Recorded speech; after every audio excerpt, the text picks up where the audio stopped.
कहानी सबसे सुंदर कौन? जानिए क्यों कभी भी खुद को कमतर नहीं आंकना चाहिए। जीवन में ईश्वर ने जो किया है उसी में सबकी भलाई है, इसलिए ईश्वर का आभार व्यक्त करते हुए कभी भी खुद को कमज़ोर नहीं समझना चाहिए।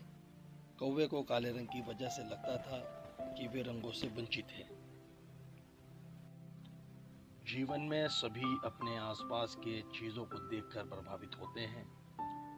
कभी कभी बाहरी चीज़ों का प्रभाव इतना ज़्यादा हो जाता है कि लोग हीन भावना से ग्रसित होकर खुद को कम आंकने लगते हैं।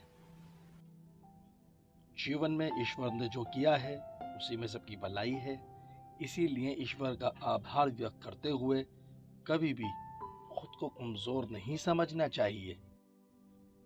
आज इसी पर आधारित एक कहानी सबसे सुंदर कौन की कहानी का विस्तार से वर्णन करेंगे। एक दिन कौवा अपनी शक्ल को देखकर सोचने लगा कि पंछियों में सबसे ज्यादा कुरूपी मैं ही हूं। उसे लगा कि ना तो आवाज अच्छी है ना ही पंख सुंदर है।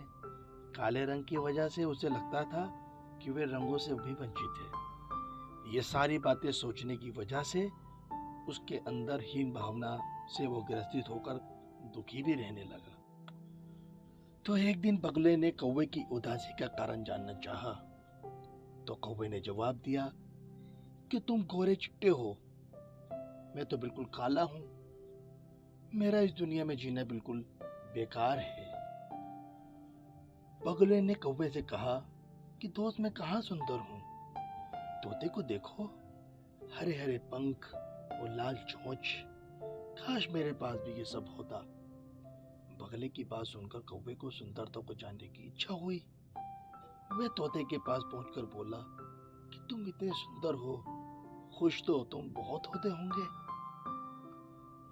जवाब में तोते ने कहा कि मैं खुश तो था, लेकिन मोर को देखकर दुखी हो गया, क्योंकि वो मुझसे ज्यादा सुंदर होता है। मोर की खुशी जानने के लिए कौवा उसे जंगल में खोजने लगा, परंतु उसे एक भी मोर नहीं दिखाई दिया। जंगल वालों से पूछने के बाद पता चला कि मोर को चिड़ियाघर वाले उठाकर ले गए हैं। कौवा मोर की तलाश में चिड़ियाघर पहुंच गया। वहां पर उसने मोर से उसकी सुंदरता पर चर्चा करनी चाहिए, लेकिन मोर उल्टा रोने लगा। उसने कौवे से कहा कि ईश्वर का धन्यवाद करो जो तुम सुंदर नहीं हो, वरना पिंजरे में होते। कहानी की शिक्षा। कौवे को अपनी गलती का एहसास हुआ। उसे समझ आया कि ईश्वर की बनाई गई चीजों पर सवाल नहीं करना चाहिए। आपको ये कहानी कैसी लगी मुझे कमेंट करके जरूर बताएं और हमारे चैनल को लाइक और सब्सक्राइब जरूर करें।